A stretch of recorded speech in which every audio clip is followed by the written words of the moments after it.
Briefing তো হয়েছে, অনেকেই কথা বলেছেন সেম কথাই প্রায়, যে আমরা সকালে বলেছিলাম প্রধানমন্ত্রী তার লাইফ টাইমে 10 বছরের বেশি কন্টিনিউ করতে পারবেন না।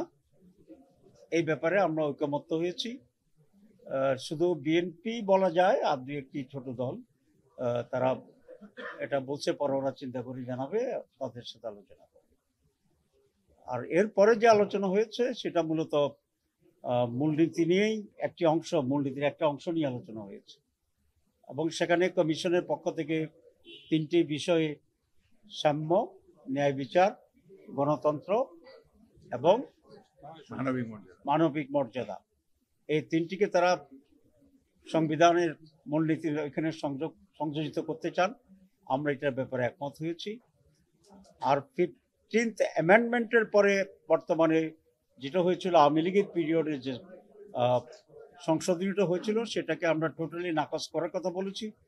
এবং 5th অ্যামেন্ডমেন্ট যেটা শহীদ প্রেসিডেন্ট জিয়াউর রহমানের সময় হয়েছিল অ্যামেন্ডেড, যেখানে বিসমিল্লাহির রহমানির রহিম ছিল, আল্লাহর উপরে বিশ্বাস এবং পূর্ণ আস্থা এগুলা ছিল, সেইটার সাথে এই নতুন 4টি পয়েন্ট এখানে যোগ করার ব্যাপারে, প্রতিস্থাপন করার ব্যাপারে আমরা একমত হয়েছি।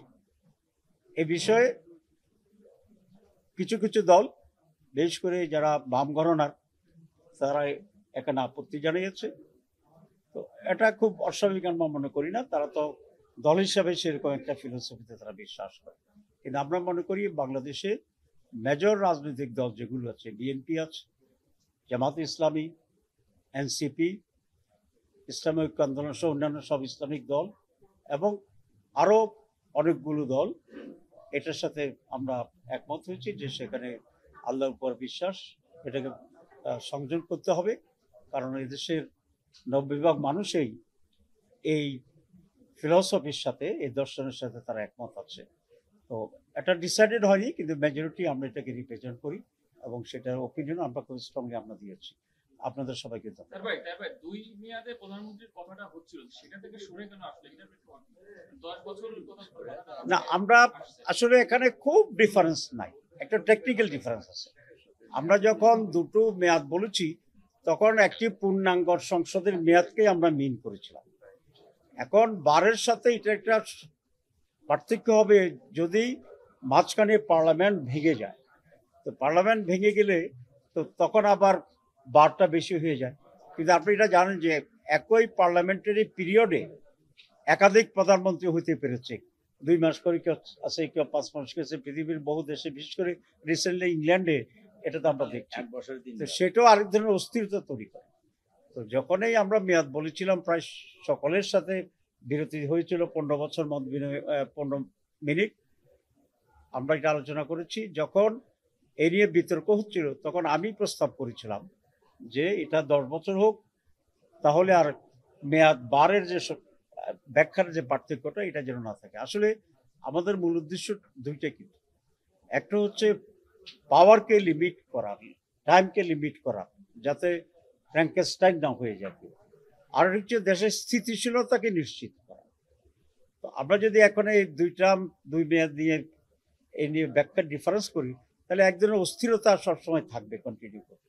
সে কারণে for the betterment and the stability of the country and the parliament, at the same time to limit the authority of the prime minister. তো এই দুটাকে সামনে রেখে আমরা এখানে একটা বিষয়ে আমরা একমত হয়েছি। প্রশ্ন করেন আর অনেকগুলি দল ওয়েট করতেছে যে এই গত 4-5 দিন যাবত এই সংলাপ হচ্ছে তাতে খুব বেশি সবাই একমত হচ্ছে না, মানুষের প্রত্যাশা পূরণ হচ্ছে না। তো ওনার আপিল হচ্ছে রাজনৈতিক দলগুলো ছাড় দিয়ে একটা ন্যূনতম একমত করুক। এখন ছাড়টা দিবে কি না? আমি মনে করি গত 2-3 দিনে যে আলোচনা হয়েছে এতে বেশ অগ্রগতি আছে এবং অনেকগুলো মৌলিক বিষয়ে আমরা একমত হয়েছি। যেমন 70তে আমরা একমত হয়েছি, পার্লামেন্ট স্ট্যান্ডিং কমিটির মেম্বারশিপের ব্যাপারে আমরা একমত হয়েছি, প্রাইম মিনিস্টারের টাইম পিরিয়ড নিয়ে আমরা একমত হয়েছি, রাষ্ট্রপতি নির্বাচনের প্রক্রিয়ার ক্ষেত্রেও আমরা অনেকটাই একমত হয়েছি, নারী আসনের এবং 2টা কক্ষের ব্যাপারে সেখানেও আমরা অনেকটা একমত হয়েছি। কিছু কন্ডিশন আছে, সেগুলো আমরা পুনঃ আলোচনা করতে পারবো। So we are coming closer to A unity and consensus position with some differences. আমরা আশা করি এখান থেকে আমরা আস্তে আস্তে আমরা আগাতে পারবো ইনশাল্লাহ। So achievement not frustrating, I am very hopeful and encouraging.